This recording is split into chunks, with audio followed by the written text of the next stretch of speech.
Quem foi Giordano Bruno? Quais foram as suas principais preocupações intelectuais? Giordano Bruno foi influenciado por quem? E quem ele influenciou em seu contexto histórico? Se você quer acompanhar a discussão sobre estas e outras questões, fique aí conosco até o final deste vídeo. Meu nome é João Aparecido, sou professor de filosofia. Seja muito bem-vindo ao nosso canal Central Filosófica, você que clicou neste vídeo.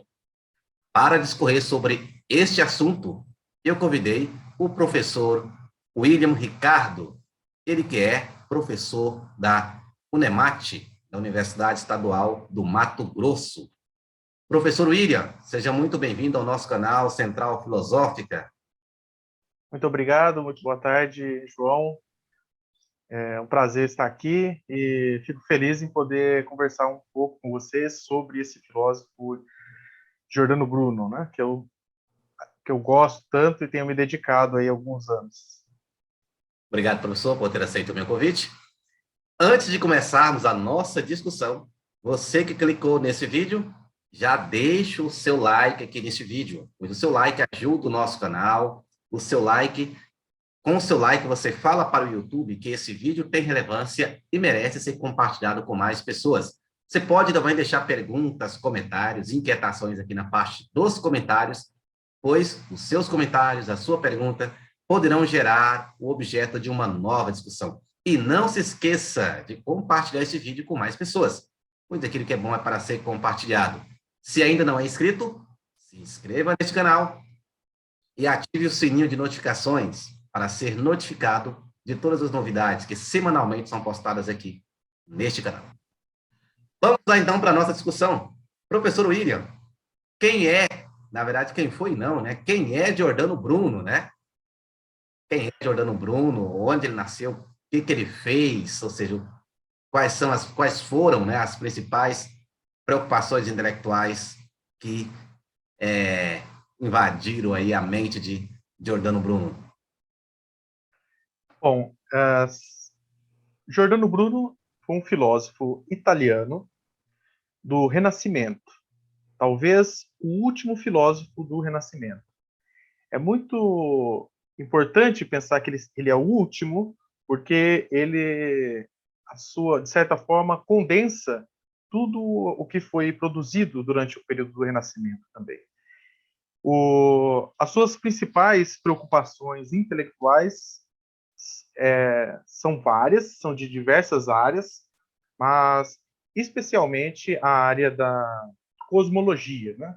Embora qualquer livro dele, qualquer livro que você pegar dele, nenhum vai ter um tema único, né? Então, as principais discussões filosóficas são de ordem cosmológica, mas imediatamente ele já passa por uma discussão de mais metafísica, ontológica, depois trabalha com questões de ética, trabalha com muitas questões de religião. Depois tem uma teoria, de certo modo, bastante original, diferente sobre estética, arte, ou coisas do tipo. Também tem discussões menos robustas, mas mesmo assim são discussões de ordem política. Portanto, as preocupações dele são diversas, né? Essa postura dele multifacetada, de se interessar por muitas coisas, é um eco, vamos dizer assim, é um reflexo do próprio período do Renascimento, em que os autores, os pensadores, tinham aí o interesse de abranger o todo dentro de uma única concepção teórica. Bruno faz parte desse mundo, ele é um filósofo autenticamente renascentista e vai aí desenvolver toda a sua filosofia tentando abraçar muita coisa, né? Isso, ao mesmo tempo que é intrigante, desafiador, para nós que vamos tentar entendê-lo, é também um pouco problemático, né? Porque os paradoxos vão surgir a todo momento, mas isso não, eu acredito que não enfraquece a filosofia dele, muito pelo contrário, é uma das partes mais belas da filosofia dele, justamente esse mosaico que ele faz de diversos temas, teorias. Por exemplo, né, para não ficar muito abstrato, principal interesse dele na questão cosmológica é tentar demonstrar a infinitude do universo. Essa é a principal preocupação dele. Em segundo momento, é mostrar que as modificações na cosmovisão, né, na visão de mundo, na visão de universo, ela impacta diretamente na visão que o homem tem de si. Portanto, a visão sobre a relação do homem com o homem, a relação do homem com a natureza, terá que ser modificada necessariamente após termos uma modificação na concepção cosmológica. Por exemplo, não é possível para o Giordano Bruno você manter uma ética cristã dentro de um universo com uma concepção de universo infinito. Portanto, a ética dele será uma ética de ordem anticristã, vamos dizer assim. Para dar sequência ainda, ele vai tentar mostrar que não existe uma única forma de conhecer esse universo, que a ciência, ciência a gente sabe que no Renascimento significa muitas coisas, né? Não há uma definição precisa como vai ter mais no século XVII e seguintes. Portanto, os conhecimentos teóricos acerca da natureza, as filosofias da natureza, não é para Bruno a única forma de se conhecer a natureza. As artes, elas são também uma forma de você conhecer a natureza. Ela faz parte, portanto, de um projeto epistemológico. Então, você repare que uma coisa vai puxando a outra. Bruno começa... E para quem quer conhecer esses temas, assim, ser apresentado, eu já indico de cara os diálogos italianos, né? Esses textos, os diálogos italianos, o Giordano Bruno escreveu quase que em uma escrita só, né? Quase que um único argumento, dividido em 6 obras, e lá, então, ele perpassa todas essas suas preocupações, cosmológica, ética, religiosa e artística, vamos dizer assim. Né? Certo, certo. Só te interrompendo um pouquinho. Tá, me fala um pouco do contexto em que ele estava vivendo, né? O contexto histórico, como que ele foi afetado pelo seu contexto e quem que ele influenciou. Ou seja, Galileu foi um dos que sofreram influência dele, né? E ele foi influenciado por quem ele influenciou, né? Como que ele foi afetado ali, como que ele modificou o contexto em que ele estava inserido, né? Certo. O Giordano Bruno, ele nasce em 1548, uma cidadezinha próxima a Nápoles, se chama Nola. Por isso que ele fala sempre dele próprio e da filosofia dele como nolano e da filosofia nolana. É como que se ele quisesse deixar muito claro que ele desenvolve um pensamento que vem aí do sul da Itália. E qual o pensamento que vem do sul da Itália? Por exemplo, o do filósofo calabrês Bernardino Telesio, outros ainda mais antigos, né? A gente pode pensar no pitagorismo. Então, o Bruno faz questão de se vincular a uma certa tradição de pensamento que não é aristotélico, né? Vamos dizer assim. Então, todos os autores que Aristóteles critica, Bruno vai defendê-los. Então, é difícil dizer qual o autor que mais influenciou Bruno, porque são muitos, né? São muitos. Mas, assim, para dizer alguns, né, que influenciou ele desde lá, quando ele foi estudar em Nápoles, ele se juntou à ordem dos dominicanos em Nápoles e começou a estudar a filosofia. Os autores que mais influenciou ele foram a gente pode dizer Erasmo de Roterdã, um autor que já era proibido, cuja leitura já era proibida nessa época.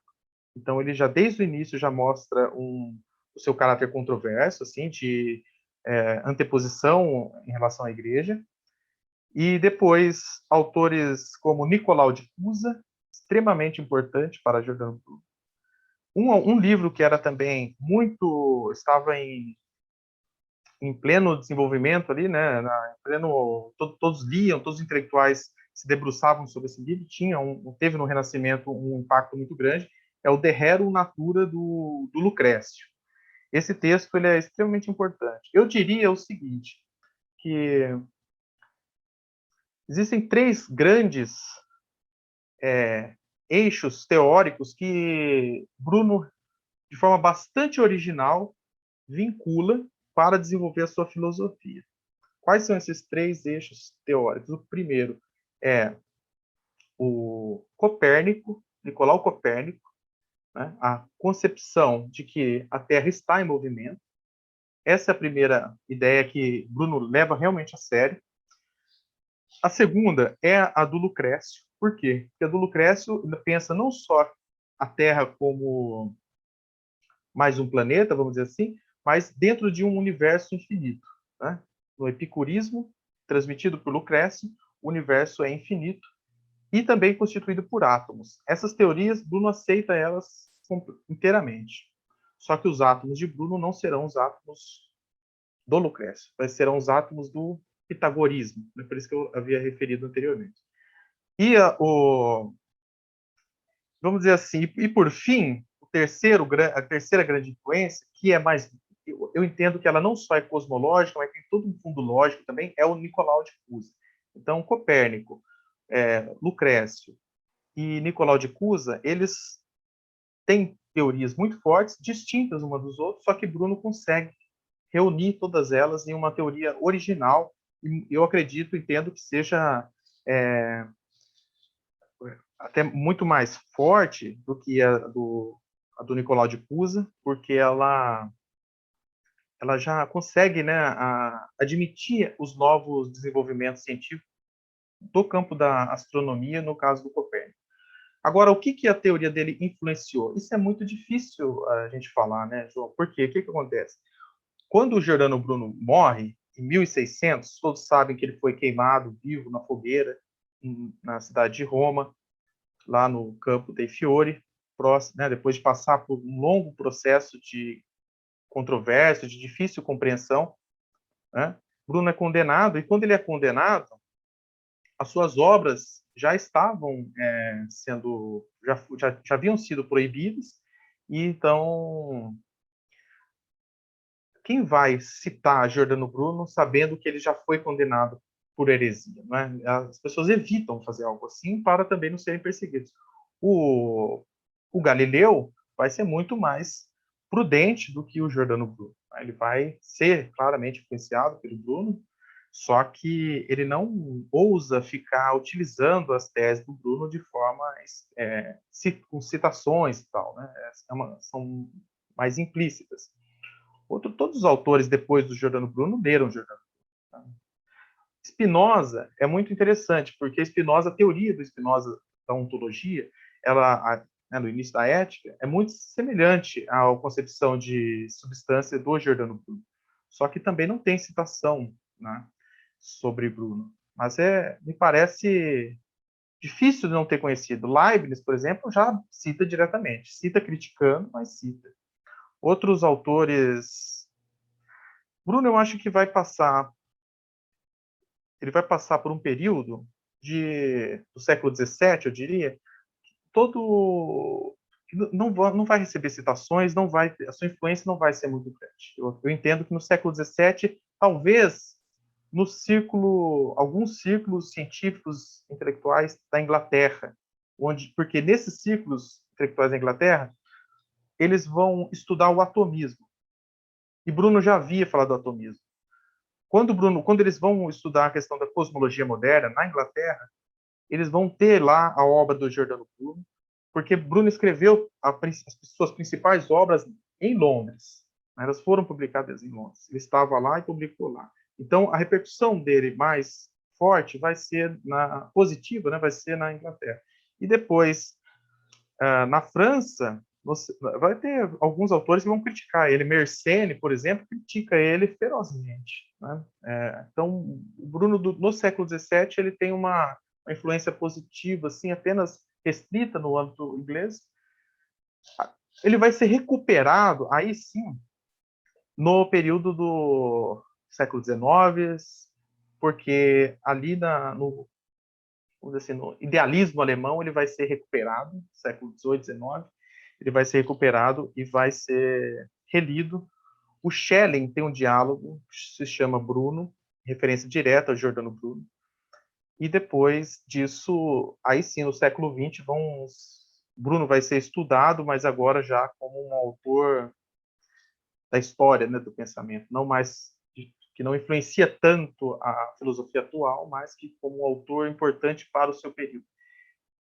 Eu quero já aproveitar aqui o gancho, desculpa a digressão, né, mas a gente são muitos detalhes. Mas assim, quando a gente pensa no autor do Renascimento, é natural, eu vejo, é natural que as pessoas queiram saber o que ele contribuiu para a ciência moderna. Como se a ciência moderna Sim. fosse a coisa importante e quem contribuiu com ela é também importante por isso. Eu discordo completamente desta visão de história e de ciência. Eu não entendo a ciência moderna como totalmente positiva, eu acho que ela tem diversos aspectos negativos e que estão sendo corrigidos. Por exemplo, a extrema matematização das coisas e a compreensão do mundo como uma forma totalmente mecânica e que pode ser traduzida em uma matemática quantitativa, ao meu ver, era um objeto de crítica já do Giordano Bruno. Bruno percebeu essa tendência no seu período e criticou. Não aceitou ela para ter uma visão mais qualitativa, mais uma concepção, uma ciência que servisse para enobrecer a própria vida e não para dominar a natureza, né? A ciência, essa ciência que visa a dominação, a sujeição da natureza, ela é criticada por Bruno, né? E essa forma de você pensar a ciência como dominadora da natureza, ela vai ser objeto de crítica novamente, né, no final do século XIX e tal.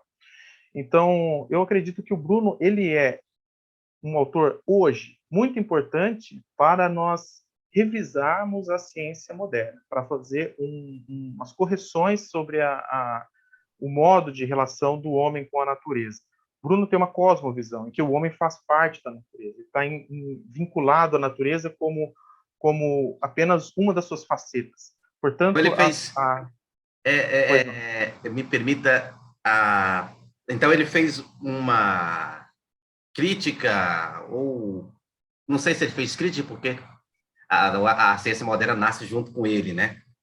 Mas, aliás, estão nascendo juntos, né? Não é que ele já pega o objeto pronto e só analisa de fora, mas ele está ali também contribuindo, né? Então, digamos que ele fez a contribuição dele vai na direção daquilo que se chama pós-moderno, da ciência pós-moderna. Então, esse que eu acho que eu estou tentando puxar o Giordano Bruno por aí, porque eu acredito que ele já criticava claramente, você vê as críticas que ele faz a Copérnico, por exemplo, ele era um admirador de Copérnico, leu Copérnico, tem, no livro A Ceia de Cinzas, que é o primeiro diálogo dos diálogos italianos, esses publicados na Inglaterra, no primeiro, ele faz, nesse texto, A Ceia de Cinzas, ele faz uma defesa do Copérnico e do copernicanismo, ele defende assim, vigorosamente, como se ele fosse o principal defensor de Copérnico, contra Aristóteles, contra a física do Aristóteles, contra o geocentrismo aristotélico, ptolomaico, tomista, que era defendido nas principais universidades, Paris, Oxford, etc. Depois de feita a defesa, quando ninguém tem dúvida de que Bruno é um copernicano, ele fala assim, ok, mas não falou tudo o que tinha que falar. Aqui, o Copérnico, ele era apenas um matemático. Então, se ele era apenas um matemático, ele tem limitações, ele vai só até onde os números alcançam. Quando você vai pensar na questão existencial ou nas especulações lógicas sobre o que está para além da quantificação, o Copérnico se torna inútil. Então, Copérnico ele não chegou aonde Bruno vai chegar. Que sentido? Ele vai dizer o seguinte: bom, Copérnico ainda pensa o mundo finito. Ele não pensou o universo infinito. Isso mostra a limitação do pensamento matemático, porque o pensamento matemático não trabalha com especulações. Se você ficar apenas quantificando coisas, você não consegue imaginar o sentido existencial que tem o cosmos. Esse é o tema mais importante da filosofia do Giordano Bruno. Se você pensa que que a matemática vai dar conta de tudo, então você tem que excluir o infinito dos seus objetos de investigação, porque não se quantifica o infinito. O infinito é inapreensível, né? Totalmente inefável. Então, o Copérnico mesmo diz que, bom, se o universo é finito, se o espaço é finito ou infinito, isso eu não vou tratar, eu vou deixar essa questão para os filósofos. Ele diz isso. E o Giordano Bruno vai pegar essa questão para ele e vai dizer, não, tem que ser infinito. Necessariamente, a gente pode reconstruir o argumento dele mais tarde, mas ele defende essa teoria. Ao defender essa teoria, ele vai dizer, bom, e agora?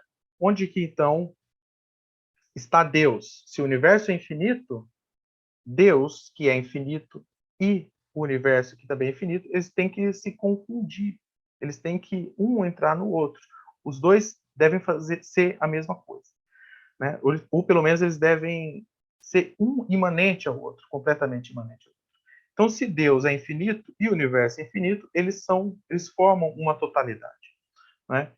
Se Deus, então, está totalmente presente, absolutamente presente na natureza, ele está presente totalmente em mim, está totalmente presente em você, na mesa, nos pássaros, nas árvores, nas pedras, em tudo. Então, eu não preciso sonhar com uma vida após a morte, eu não preciso sonhar com um plano transcendente, com um céu, com um paraíso, ou temer a morte, temer o inferno, ou algo assim. Nada disso faria sentido. Portanto, uma nova ética é necessária. Você vê que essas especulações, ele começa com uma visão cosmológica, mas ele traz imediatamente para o lado existencial. E repare, agora, novamente, o que nós estávamos falando. Se o universo, então, é o modo como Deus aparece para nós, ele é totalmente divino, achar que eu posso dominar e sujeitar a natureza é de uma pretensão absurda. E é de uma falta de compreensão, de uma falta de respeito, com a natureza completa. Então, o Giordano Bruno, ele pode ser hoje lido como um defensor, né, dessa concepção de que a natureza tem um valor que merece ser respeitado. É preciso ter uma ética para com a natureza, não apenas entre seres humanos, Essa, mas também com essa, a natureza. me desculpa a interrupção, mas eu vou percebendo que, na medida que você vai falando, né, claro, essa defesa da infinitude do universo, e o universo como algo que revela Deus, e Deus sendo ele o grandioso, o infinito, essa infinitude do universo, ela se justifica face à infinitude de Deus? Sim, a infinitude do universo é devedora da infinitude de Deus. A prova, a chamada, né, a famosa prova do universo infinito de Giordano Bruno, ela está, vamos dizer assim, em 3 obras principais, né? Importante falar dessas obras, né? Os diálogos italianos, eles são 6, né? São 6 diálogos. O primeiro, então, é a Ceia de Cinzas. O segundo é a Causa, o Princípio e o Uno. E o terceiro é o Universo Infinito e os Mundos. Nessas 3 obras, o que o Giordano Bruno faz? Primeiro livro, ele defende o Copérnico, como eu disse, e mostra a importância de se pensar além do Copérnico, né? Aí ele traz uma cosmologia assim de forma bastante geral, ele defende o universo infinito e tal. A segunda parte, o segundo livro, né, A Causa, o Princípio Uno, ali ele vai entrar na parte ontológica, a parte que vai ter uma discussão muito refinada. É um texto que Bruno está mais sóbrio, ele não está fazendo, é menos teatral, embora seja um diálogo. Ele é um texto mais acadêmico. E nesse livro, então, ele vai defender que a substância ela é una, infinita e imóvel, né? Aquela concepção de substância aristotélica deve-se, como matéria e forma, formando um corpo, é uma substância finita, essa concepção é abandonada. Bruno entende que matéria tem que ser vista como algo infinito e animada, viva, é uma matéria viva, né? Porque ela tem dentro dela o espírito divino, a alma do mundo, essa concepção de alma do mundo do Plotino, etc., todo o platonismo. Né? Então, essa matéria animada, ela vai, vamos dizer assim, é ela que é substância. substância, para Bruno, é uma matéria animada. E essa matéria animada, infinita, ela vai se desdobrando, né? Ela vai se transformando em coisas. Como Nicolau de Cusa fala, tem a complicácio e tem a explicácio. Quando a matéria e a forma são compreendidas de forma absoluta, ela está no seu modo da complicácio, da complicação, da implicação, da unidade absoluta, que é Deus. Mas quando essa matéria, essa forma, essa substância, né, ela se desdobra, se explicita em infinitas coisas, uma infinitude múltipla, aí então ela é a natureza. Então, o que é natureza? O que é Deus? Na verdade, Deus é apenas o modo complicado da substância, né? Implicado, está tudo dobrado junto, reunido junto. E a natureza é o próprio Deus, só que transforma numa infinitude múltipla, desdobrada, infinitos mundos, infinitas pessoas, infinitas coisas. Há um panteísmo aí? Então, essa é a pergunta que vem imediatamente. É panteísmo? É uma discussão assim antiga e a resposta direta é não é. Por quê? Porque a natureza ela é um modo da, da substância, né? A natureza é um modo da substância, é um modo desdobrado. E o modo que não está desdobrado, que está todo contraído, que está todo implicado em uma única unidade absoluta, essa sim pode ser chamada Deus. Então, assim, eu entendo dessa forma. É uma coisa. Não sei se os seus seguidores aí têm paciência para esse tipo de raciocínio bastante abstrato, né? Mas, veja, eu entendo o seguinte, que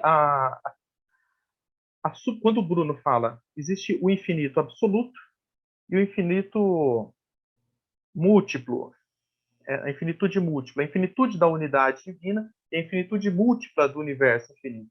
Existem esses dois aspectos do infinito. Agora, o que eles são? Eu entendo da seguinte forma, que o universo infinito, ele é a coisa para si, e a substância una é a coisa em si, para usar expressões kantianas. Por quê? Porque não é que o universo. Se você pensar que o universo é infinito e todas as coisas que existem nele, todas as coisas que existem nele, se você pudesse compreendê-las, você compreenderia a própria divindade. Se você pudesse compreender o universo infinito, não apenas nesse instante, com toda a sua infinitude, que já seria um absurdo, mas se você conseguisse compreender tudo o que já existiu e tudo o que vai existir no universo em uma única, se você conseguisse ter essa visão, você teria a visão do próprio Deus, né? Isso é impossível para nós. Nós podemos apenas conjecturar.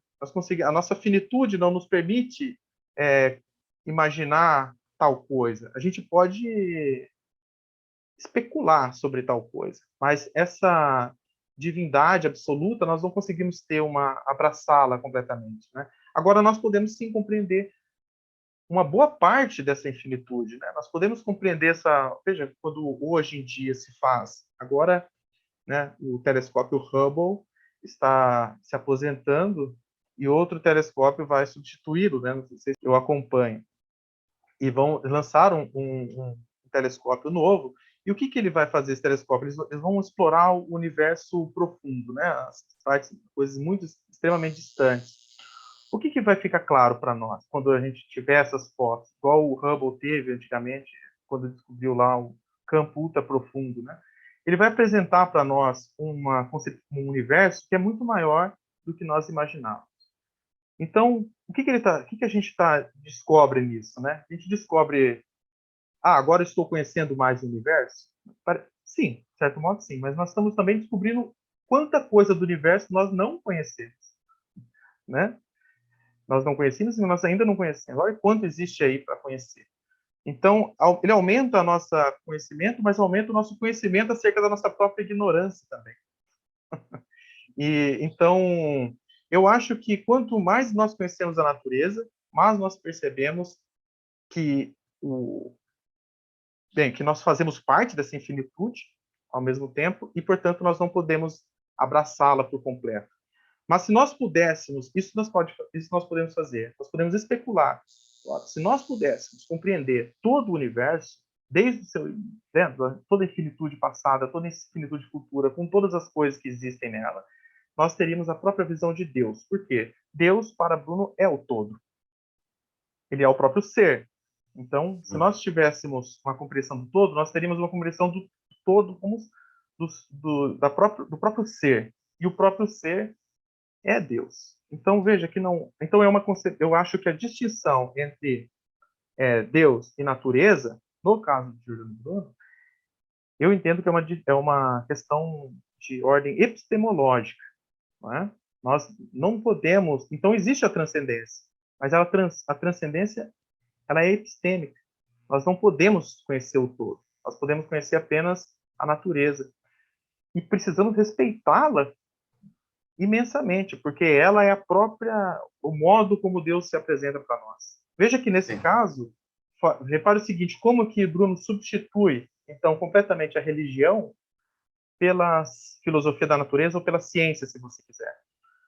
Por quê? Se o modo de Deus se apresentar é através da natureza, então conhecer a natureza é uma forma de entrar em comunhão com Deus. É uma forma de religiosidade. E não... Então, querer utilizar a ciência para fins financeiros, para bem-estar social, para poder dominar, por questões, sabe? Esse modo, esse approach em relação à natureza já está contaminado de um vício. Sim, né? sim. Como que o Giordano Bruno é estudado hoje nas universidades, em questão de produção, né? Ou seja, as obras que são acessíveis, é exatamente, eu te pedi para comentar a respeito. É muito... Você já te deixa comentando. É muito... Essa é uma coisa que nós não podemos deixar de falar. Bom, o grande tradutor de Giordano Bruno para o português é o professor Luiz Carlos Bombassaro, lá da Universidade Federal do Rio Grande do Sul. Eu tive o prazer de estudar com ele na graduação. Ele, além de ter sido meu orientador, meu amigo, tenho um carinho imenso pelo Bombassaro. E ele publicou ali o Castiçal, que é a primeira obra escrita em italiano, do Giordano Bruno.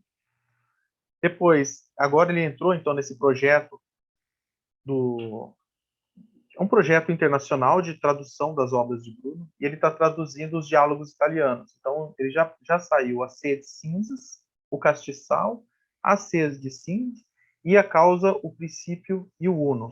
E deve sair em breve o Universo Infinito e os Mundos. Depois ainda tem os textos éticos, né?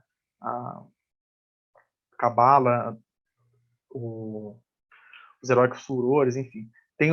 São 6 livros.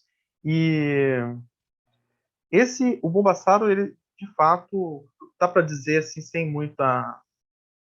Ele é talvez o único grande especialista de Giordano Bruno no Brasil.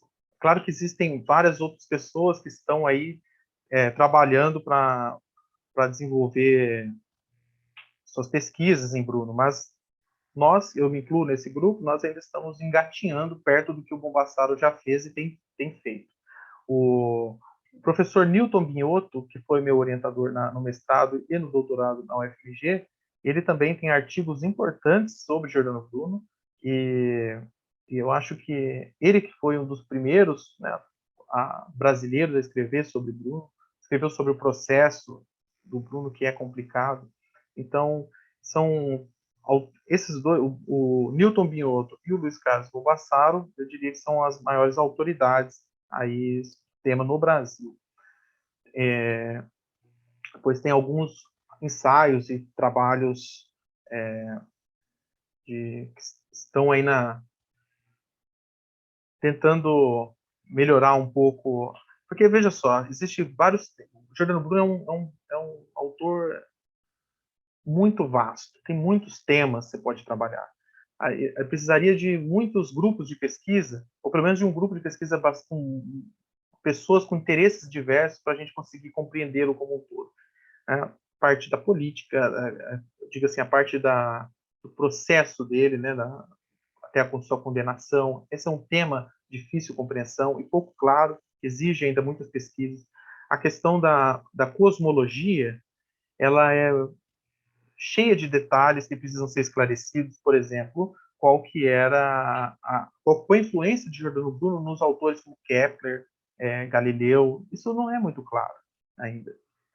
Então, tem muito... No exterior, já tem grupos importantes de pesquisa, eu vou mencionar apenas, por exemplo, o grupo do Michele Tiliberto, em Pisa, em Florença. Eles são... que tem lá o William não, o Marco Mattioli, confundindo com o outro professor Mattioli. Marco Mattioli, e o grupo todo do Tiliberto, na Itália. O Nuccio Ordine, no sul da Itália, também muito importante. O grupo dele todo. Miguel Angel Granado, em Barcelona. Vários espalhados pela Europa. E no Brasil, infelizmente, nós precisamos de mais pessoas dispostas aí a ler Bruno. Eu acredito que com as publicações do Bombassaro, muitas pessoas vão começar, alunos, né? Nós vamos poder ensinar isso nas nossas aulas e muitas pessoas vão começar a... Tem alguns trabalhos que estão sendo feitos, traduções que eu sei que estão sendo feitas. Não, Pof, ele está dentro do GT Renascimento, né? Isso. Então, William, muito obrigado pela sua participação aqui em meu canal. Com certeza você trouxe aqui ideias muito valiosas para a compreensão aí desse pensador tão fundamental, não só na história da filosofia, mas eu vejo que na história do pensamento, né? Da ciência também. Né? Muito obrigado aqui por ter aceitado o meu convite. Obrigado. Boa tarde. E para você que nos acompanhou até agora, caso tenha se esquecido, deixe o seu like nesse vídeo, pois o seu like é importante para o YouTube recomendá-lo para mais pessoas. Deixe perguntas, comentários aqui na parte dos comentários, pois sua pergunta e comentário poderão gerar o objeto de uma nova discussão. Compartilhe esse vídeo com mais pessoas, não se esqueça. E, se ainda não é inscrito, se inscreva neste canal e ative o sininho para ser notificado de todas as novidades que semanalmente são postadas aqui. O meu abraço e nos veremos no nosso próximo vídeo.